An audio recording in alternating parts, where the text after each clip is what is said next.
اخیر زمانے میں عقلیں چھین لی جائیں گی۔ حضور نے کیا فرمایا؟ تنزع عقول اکثر ذالک الزمان، ایک زمانہ ایسا آئے گا کہ اکثر لوگوں کی عقلیں چھین لی جائیں گی۔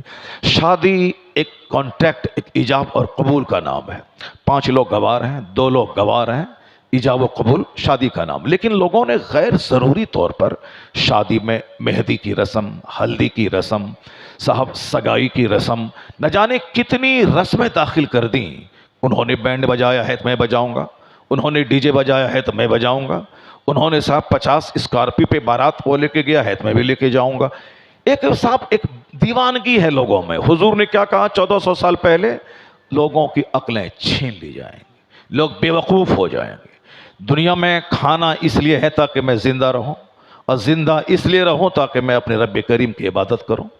لیکن یہاں دیکھیے صرف کھانے کا مقابلہ ہے، چاؤمین، برگر، سینڈوچ، ٹکا، یہ وہ، جبکہ اس کی وجہ سے موتیں ہو رہی ہیں، لوگوں کے ہارٹ بلاکیج ہو رہے ہیں، لوگوں کا لیور فیٹی ہو رہا ہے، خطرناک مرض لیور کے پیدا ہو رہے ہیں، اور ڈاکٹر کہتے ہیں کہ جنک فوڈ مت کھائیے، ڈاکٹر کہتے ہیں کہ صاحب فاسٹ فوڈ مت کھائیے، مگر ایک دنیا دیوانی ہے، اسی کے پیچھے پاگل ہے۔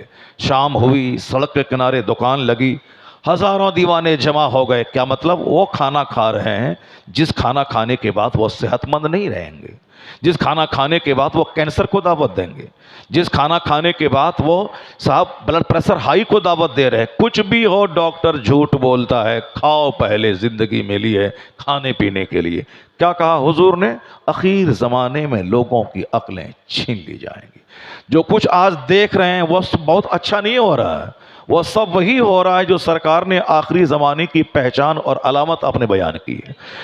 زناکاری آج بالکل سستی ہو گئی۔ آدمی 10 روپے میں زنا کر رہا ہے، ایک ڈبے مٹھائی میں زنا کر رہا ہے، لیکن شادی میں 1 کروڑ روپے لگیں گے۔ جبکہ حضور نے شادی کو اتنا سمپل بنایا تھا کہ صرف 2 گواہ کے سامنے ایجاب قبول ہو جائے، بھیڑ لگانے کی ضرورت نہیں ہے۔ رات میں نکاح طے ہو، رات میں ایجاب قبول ہو جائے، دن میں رشتہ طے ہو، دن میں ایجاب قبول ہو جائے، دن میں ایجاب قبول ہو جائے۔ صرف 2 لوگ گواہ ہیں، 4 لوگ موجود رہیں، نکاح ہو، پرانے کپڑے میں نکاح ہو جائے گا، بغیر کسی باراتی کو کھانا کھلائے نکاح ہو جائے گا۔ لیکن اب دیکھ لیں صاحب، جب تک کپڑا خریدنے کا پیسہ نہ ہو نکاح نہیں ہوگا، جب تک صاحب مہندی کی رسم کے کپڑے نہیں جائیں تب تک صاحب شادی نہیں ہوگی، جب تک لڑکی کو نوکری نہیں ملے تب تک شادی نہیں ہوگی، جب تک لڑکے کو نوکری نہیں ملے تب تک شادی نہیں ہوگی، لڑکے کو نوکری ملے گی تب شادی ہوگی۔ شادی کی عمر ہے 18 سے 20 سال، اب شادی نوکری ملے گی اس کو 38 سال میں، شادی ہوگی 40 سال میں، یعنی اب وہ بڑھاپے کے قریب شادی کرنے جا رہا ہے۔ اس 20 سال کے اندر میں اگر لڑکے سے خطا ہو گئی، لڑکے کا پاؤں پھسل گیا، وہ طوائف کے کوٹھے پہ چلا گیا، تو بخاری کی حدیث میں آیا ہے کہ جوان ہونے کے بعد اگر نکاح میں تاخیر ہوئی، اس تاخیری نکاح کی وجہ سے بچہ بچی کا پاؤں پھسل گیا، ماں باپ اس جرم میں شریک سمجھے جائیں۔ زنا کرے لڑکی مجرم ہو باپ، زنا کرے لڑکا مجرم ہو باپ۔ جرم کیا ہے؟ شادی میں لیٹ کرنے کا، جرم کیا ہے؟ شادی میں تاخیر کرنے کا۔ اسی جرم کی وجہ سے آپ اس گناہ میں شریک سمجھے جائیں گے۔ یہ بتائیے مجھ کو 40-45 سال میں جب شادی ہوگی، 50 سال کے بعد تو بڑھاپا آ جاتا ہے، اب 5 سال ہی وہ بچہ اب شادی کے بعد اپنی بیوی کے ساتھ رہ پائے گا، جبکہ جو آدمی 18 سال میں شادی کر لیا اس کی عمر 45 سال پہنچتے پہنچتے اس کا بیٹا 25 سال کا ہو گیا، اب اس کی بیٹی صاحب جوان ہو گئی، اب یہ خود جوان ہے، بیٹا اس کا پارٹنر بن گیا، اب یہ دونوں مل کر کے کمائے گا، دوسروں کے مقابلے میں زیادہ دولتیں کمائے گا، زیادہ خوشحال رہے گا۔ اسی لیے کہا کہ جلدی سے شادی کر لے تاکہ تیرے بچے پارٹنر تیرے ہو جائے، تاکہ تیری بیٹی جوان رہے اور تو بھاگ دوڑ کر کے اس کی شادی جلدی سے دلا دے، ورنہ شادی ہوگی 45 سال میں، اب آپ ہوں گے 60 سال کے بستر پہ پڑے ہوں گے موت کے قریب، اس وقت آپ کا بچہ 20 سال کا 18 سال کا ہو رہا ہوگا۔ لڑکی ہوگی تو پھر ایک شادی کا ٹینشن لے کے دنیا سے آپ جائیں گے، لڑکا ہوگا تو اس لڑکی کی آوارگی، اس کی ملازمت نہ ملنے کی وجہ سے آپ پریشان ہوں گے۔ سارا کام دنیا میں الٹا پلٹا ہو رہا ہے۔ میں نماز پڑھ رہا ہوں ریلوے اسٹیشن پہ، کہتے ہیں کہ صاحب یہ مسجد نہیں ہے، یہ پلیٹ فارم ہے، آپ یہاں نماز نہ پڑھیں۔ اسی پلیٹ فارم پہ ایک لڑکا ایک لڑکی کے ساتھ کاندھے پہ ہاتھ رکھ کے مستیاں کر رہا ہے،